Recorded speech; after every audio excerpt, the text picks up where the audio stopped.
Donc, une fois qu'on a fait notre petit article qui permet de voir des informations qui sont dans notre base de données, ok, c'est cool, donc la liaison est établie. Mais le truc, c'est que, établi, pardon, mais le truc, c'est que on veut savoir si on est actuellement connecté. Donc, le truc, c'est que la connexion est faite dans Login. C'est ici, j'injecte le service Firebase, on a déjà vu ça dans les vidéos précédentes. Ah non, on l'a peut-être pas vu d'ailleurs. Donc en gros, ça c'est mon component login component. Et en réalité, c'est le component que vous voyez ici. C'est notre page principale. C'est-à-dire qu'il y a une redirection qui est effectuée à l'intérieur effectivement de app.routing.module.ts. Redirection ici lorsqu'il n'y a aucun chemin défini vers effectivement la route login. La route login est gérée par ce component et c'est ça que vous voyez ici. Donc on va diminuer les choses pour mieux voir les choses. Donc ici, on est à l'intérieur de la classe, donc elle implémente onInit et onDestroy. J'ai défini un attribut item de type input model, en tout cas c'est un tableau d'input model, donc email et password, c'est les deux informations qui m'intéressent, c'est des informations que vous pouvez voir, hop, ici, login et mot de passe. Ensuite, j'ai créé un attribut aussi, modèle. Comme vous pouvez voir, les propriétés sont actuellement ont comme valeur des chaînes de caractères vides. J'ai un constructeur dans lequel j'injecte le service Firebase, puisque j'en aurai besoin, euh, pour appeler effectivement une fonction signup qui s'y trouve et qui me permet effectivement d'établir la connexion avec ma base de données.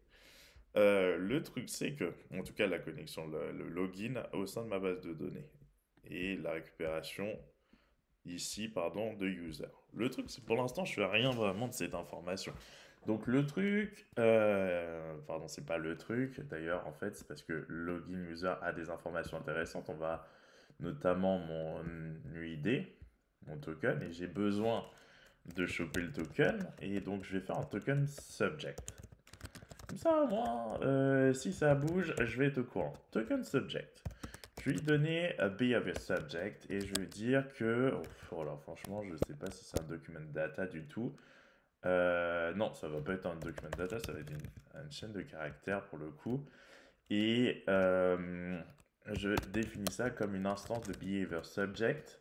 Je mets à nouveau chaîne de caractères et je la définis à chaîne de caractères vide par défaut. Donc token subject. Ensuite, je crée ce que je veux être finalement un observable est égal à 10 dot et là token subject. Ça veut dire que tu vas m'observer token subject et tu vas effectivement te comporter comme si tu étais un observable. Donc token $sign est un observable grâce à ce qu'on a écrit ici. Donc c'est bien. Pour l'instant, mon token, il est nada. Et donc si on veut récupérer cette information, par exemple dans le component racine, eh bien on va injecter dans le component racine private firebase service, le service en question où la chose est définie. Et le truc, alors vous n'êtes pas obligé de mettre quoi que ce soit ici, et le ng on init, ng on init. Ah, mais j'en avais déjà un, oups.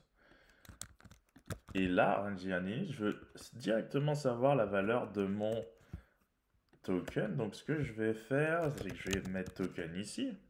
Comme ça, directement, ça va me dire si quelle est la valeur du token. Je vais définir ça comme un attribut de type string et je pourrais même l'initialiser à quelque chose, mais là pour l'instant, en l'occurrence, c'est pas grave. Je dis qu'il est, je force, c'est pas grave, je le déclare sans plus de considération pour l'instant. Et là, je vais directement souscrire à this Firebase dot, et là, si on regarde bien, tokens. Je veux souscrire à cet observable parce que je veux récupérer token d'ailleurs, j'aurais pu l'appeler comme ça, et je veux faire en sorte d'assigner ou d'affecter la valeur de token à mon attribut est égal à token.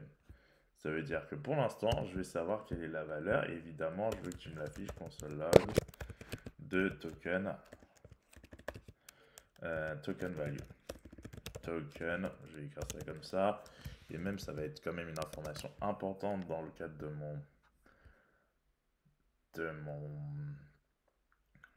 de cette petite application de token, deux points, et je veux bien l'avoir en exergue, cette information. Donc on va voir quelle est la valeur de token au départ. Token ne vaut rien pour l'instant, c'est vide à ce niveau-là. Donc ensuite, normalement, ce que je vais faire, je vais revenir dans mon service, Firebase Service. Et comme vous voyez, user et user contient le token, notamment. Alors c'est user qui contient le token ou l'inverse, user token peut-être. Ce que je vais faire, c'est que je vais checker un peu le console log pour voir effectivement ce qui me file comme information. Donc là, hop, comme vous pouvez voir mon mot de passe. Donc là, j'ai des choses qui me permettent de récupérer ces informations. On verra ça dans d'autres vidéos. Plus relatives, peut-être qu'on a même déjà vu ça dans les vidéos précédentes relatives à Angular. Et le truc, c'est que effectivement, j'ai user. Et dans user, j'ai user ici. J'ai potentiellement le token en quelque part. Donc UID, en fait, ça va être ça mon token. Donc j'ai chopé l'UID. Donc ça, c'est plutôt cool. Hop. Donc j'ai mon UID qui est là. Donc je suis allé dans User et UID. Donc ce que je vais faire, c'est qu'ici, je l'ai appelé User, mais j'ai été j'ai un peu exagéré. Je vais l'appeler Result plutôt et je vais mettre Result. Et ce que je vais faire, c'est assigner je vais utiliser token subject next pour filer une nouvelle valeur à mon token et je vais lui donner result user UUID tout simplement. Donc voilà, donc j'ai pas besoin d'écrire un truc comme ça, je sais que ça fonctionne. Je laisse quand même ce qui est relatif à l'erreur. Donc comme ça, vu que ça va stocker dans token subject cette nouvelle valeur, et bien, vu que token $sign observe finalement est l'observable qui est lié à token subject, et bien cet observable j'y souscris dans app component, je sauvegarde dans app component .ts, ici je souscris à cet observable et ça va me permettre effectivement de récupérer le token si je me connecte correctement. Donc c'est parti, hop, mon mot de passe Caroline. Et token, comme vous pouvez voir, a changé et j'ai réussi à récupérer mon token assez facilement. Donc voilà, ça c'est plutôt cool. Je me suis connecté à ma petite base de données tranquillement. Donc ça c'est chouette. Et ça a effectivement, on est passé de token comme ça à token comme ça, donc ça fait le job. Donc déjà, c'était ce que je voulais vous montrer dans cette petite vidéo.